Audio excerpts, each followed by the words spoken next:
കൂട്ടുകാരെ, ഗീതാ ഗോവിന്ദത്തിൽ ആ ഒരു പ്രിയമോളുടെ ആ ഒരു കുഞ്ഞിനെ എന്താ പറയുക മാറിപ്പോകുന്നൊരു രംഗം തന്നെയായിരുന്നു നമുക്ക് എപ്പിസോഡിൻ്റെ അവസാനം കാണുവാൻ സാധിച്ചത്. അപ്പോൾ ഇന്നത്തെ ആ ഒരു പ്രൊമോയിൽ നമുക്ക് കാണുവാൻ സാധിക്കുന്നുണ്ട്. അതൊരു നമ്മുടെ ഗീതു വേറൊരു കുഞ്ഞിനും ഈ ഒരു കങ്കാരു തെറാപ്പി കൊടുക്കുന്നുണ്ടാകുമല്ലോ, ആ ഒരു കുഞ്ഞായിട്ട് മാറിപ്പോവുകയാണ് നമ്മുടെ നേഴ്സിന് കുഞ്ഞിനെ കൊടുക്കുമ്പോഴോട്ടെ. അപ്പോൾ ആ ഒരു ഡിപ്രഷൻ അടിച്ച ആ ഒരു ഭ്രാന്തമായ നിലയിലാണ് നമ്മുടെ മറ്റേ കുഞ്ഞിൻ്റെ അമ്മ. അപ്പോൾ ആ ഒരു കുഞ്ഞ് എന്താ പറയുക പ്രിയമോളുടെ കുഞ്ഞ് ആ അമ്മയുടെ കുഞ്ഞാണെന്ന് കരുതി ആ അമ്മ ഇങ്ങനെ വളർത്തിക്കൊണ്ടിരിക്കുക. അപ്പോൾ നമ്മുടെ ഗോവിന്ദും ഗീതവും ചെന്ന് ഡോക്ടറുമായിട്ട് ചെന്ന് ആ കുഞ്ഞിനേക്ക് അവിടെ നിന്നും എടുക്കാൻ ശ്രമിക്കുന്നുണ്ടെങ്കിലും പക്ഷേ ആ അമ്മ സമ്മതിക്കുന്നില്ല. ആ അമ്മയുടെ സമനില തെറ്റിയിരിക്കുന്ന ഒരു അവസ്ഥ തന്നെയാണ്. ഒരു ഭ്രാന്തളകിയിരിക്കുന്ന ഒരു അമ്മയാട്ടോ അത്. അപ്പോൾ നമ്മുടെ ഗോവിന്ദ് ഇങ്ങനെ കുഞ്ഞിനെ എടുത്തുകൊണ്ട് ഓടുമ്പോൾ ആ അമ്മ പുറകെ കൂടി വന്ന് നമ്മുടെ ഗോവിന്ദിനെ കുറേ ഇടിയൊക്കെ ഇടിക്കുന്നുണ്ട്. അതിനുശേഷം നമ്മുടെ ഗീതു തീരുമാനിക്കുന്നുണ്ട് എന്തായാലും രണ്ടും അമ്മമാരുടെ അടുക്കൽ തന്നെയല്ലേ. അപ്പം നമ്മുടെ ഗീതുവിൻ്റെ കയ്യിൽ ശരിക്കും ആ ഒരു ഭ്രാന്തിയായിട്ടുള്ള അമ്മയുടെ കുഞ്ഞായിട്ട് ഇപ്പോൾ അവരുടെ കയ്യിലിരിക്കുന്നത്, നമ്മുടെ ഗീതുവിൻ്റെയൊക്കെ കയ്യിൽ.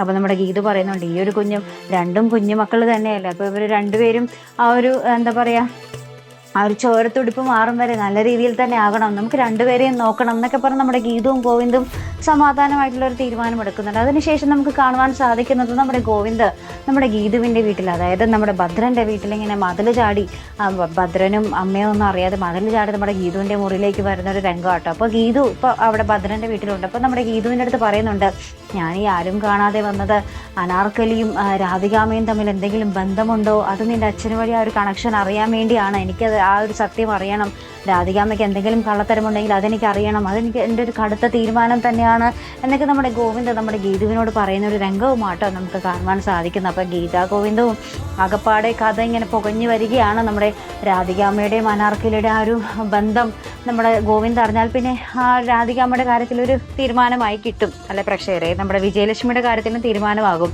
തൻ്റെ അമ്മ അത്രയും നിഷ്കളങ്കയായിരുന്നല്ലോ എന്നുള്ളൊരു കാര്യവും നമ്മുടെ ഗോവിന്ദിന് മനസ്സിലാവും. അപ്പോൾ എന്തായാലും നമുക്ക് കാത്തിരുന്ന് കാണാം. നല്ലൊരു എപ്പിസോഡുകൾ തന്നെയായിരിക്കും നമ്മുടെ ഗീതാ ഗോവിന്ദത്തിൽ ഇനി വരാൻ പോകുന്ന കേട്ടോ. അപ്പോൾ ഇതുപോലുള്ള പ്രൊമോ റിവ്യൂസിനും എപ്പിസോഡ് റിവ്യൂസിനും ഒക്കെ നിങ്ങൾ മറക്കാതെ ചാനൽ സബ്സ്ക്രൈബ് ചെയ്യുക. അടുത്തൊരു വീഡിയോ വരുന്നത് വരയ്ക്കും ഗുഡ് ബൈ.